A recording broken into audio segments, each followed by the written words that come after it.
Hi, everybody. I have Angela Higgins with me today, realtor out of the Niagara region.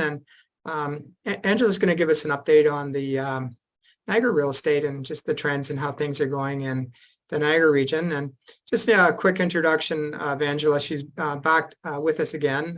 She's talked about the Niagara region a couple times before for us on Boomers on the Move. Angela is proud to call Niagara home for the past 17 years.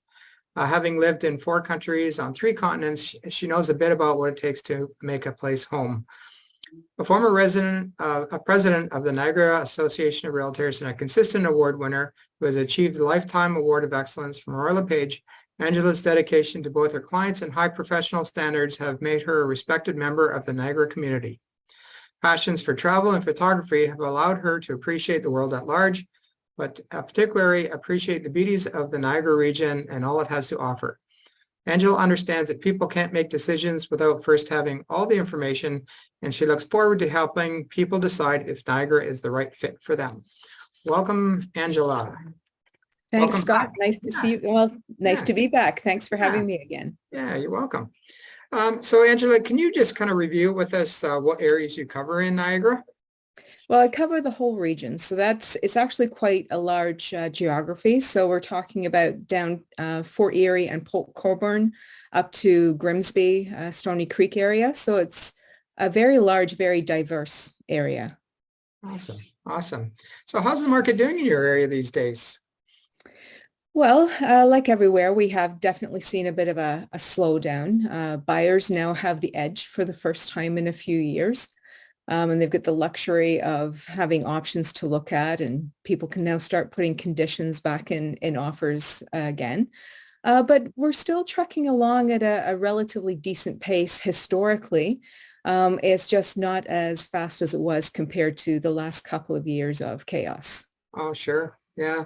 So would you consider it to be a buyer's market or a seller's market, or how would you characterize the market now? We're in a bit of a buyer's market. We don't have a buyer's market to the extreme that we had a seller's market. So buyers definitely have the edge. And I think their buyers are feeling their oats for the first time in a few years, and rightly so. Sure. So buyers definitely have the edge, but sellers are also quite reluctant to cut prices quite steeply. So Sure. prices have remained a little bit more stable than a lot of people had anticipated. And I think that we're going to be seeing buyers coming back to the market in larger numbers, towards the middle to the end of spring. Okay. So so it's been slow. Part of that has been traditionally because of the winter and Christmas and Sure. holidays. Yeah. Part of that has been reaction to the high interest rates and Right. inflation. Right. But I think I see a turnaround maybe a little bit earlier than some people were anticipating. Right. So Angela, over the last year since we chatted last, what trends have you seen with, people moving to the area? Where are they coming from? We've got people coming from well, north of us, certainly. So we've got people coming from as far away as, Kingston and things like that, moving to Niagara, partly because, our winters are a little bit warmer. Sure. The biggest change I've seen in who's coming here has been an increase in the age demographic. Okay. So for quite a few years, we had been known kind of as a retirement haven. We've got slightly warmer weather. We have beautiful natural surroundings and, lots of things that make retirement great. Right. But with the pandemic, people were starting to see the value of being able to buy a larger home with some land. Right. So we actually have families moving here as well now. So Right. the biggest change I've seen is a change in demographic. Okay. All right. Awesome. And are you seeing any kind of trends for boomers downsizing or smart sizing to the area? Kind of what are their preferences these days? Traditionally, people who have been downsizing or right sizing, they've been looking at either bungalow condos, or traditional condos. But I'm seeing a little bit more creativity now. We're seeing some downsizing into multi-generational living. Mhm. So that, people are maybe electing to live with families, which personally I actually think is a proper way to live. You know, Sure, grandparents have access to grandkids, and sure, you know, I think this kind of communal living will benefit all of us in sure. society. But Yeah, that's really the biggest change I'm seeing with people moving to the area yeah, as a retirement is they're maybe looking at supplementing with an income suite. right. Seeing a lot of people, which kind of caught me off guard, a lot of people have been looking at the mobile home parks that we have in Niagara Okay, right, because there are some that are just for seniors, and by seniors, you know, we're talking active seniors because they've got right, great amenities and right, they're not cheap, right, right, but they provide a really good social construct for people with, you know, having like-minded people around them, lots of things to do. sure, Uh, so that has actually been quite popular in the last couple of years. right, sure.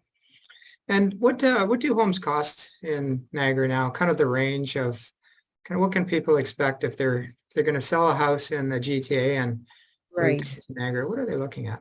Well, if you're going to sell a house in the GTA, chances are you can buy cash and still have money left over. So that's not a doubt. We're definitely less expensive than the GTA, but it's a little bit like asking how long is a piece of string because Niagara is very diverse. So, Sure. you know, going down to Fort Erie, Port Colborne, you're getting into bungalows and maybe the mid five starting price range. And I'm Okay. talking about something that doesn't need a lot of work. Right.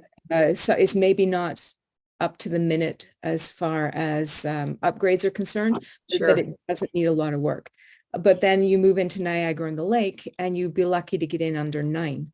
Right. So, so there is a really big range of prices because the geography and the characteristics of Right. each town are so different. So Right. there is a big variety of options available for people. Right. Right. Awesome. And so what do you predict for 2023? You thought that things were going to kind of even out towards the end of the spring a bit. What do you think? If we had this chat next year at this time, what do you think? What, if you're looking back, what are we going to see? Well, you know, statistics are just a guideline. Yeah. And, you know, everybody likes to crunch the numbers and, you know, I have stuff available if people want to have a look. But they're really only a general guideline and we are in uncharted territory economically as far as what is happening with Canada and with the world Sure. on a social and economic standpoint. Things are so different than they have been before that there's really no template that we Sure. can forward that we can follow saying Yeah. spring's your fast market, slows in summer, picks up in fall, dies in winter. Sure. That's all been kind of thrown out of the window. Sure. I think that Niagara has very, very strong fundamentals. We have a very good quality of life. When I get off Sure. this talk with you, I'm going to walk my dog on a really large, virtually private beach. Nice. Uh, you know, we get a really good quality of life. There's been a lot of investment in infrastructure recently to help make it easier for people to move between the towns on a regionalized transit system. We have a hovercraft that is supposed to be going in this year, literally just down the street from me. Wow. It's going to get us from St. Catharines to the Toronto Island. Oh, wow.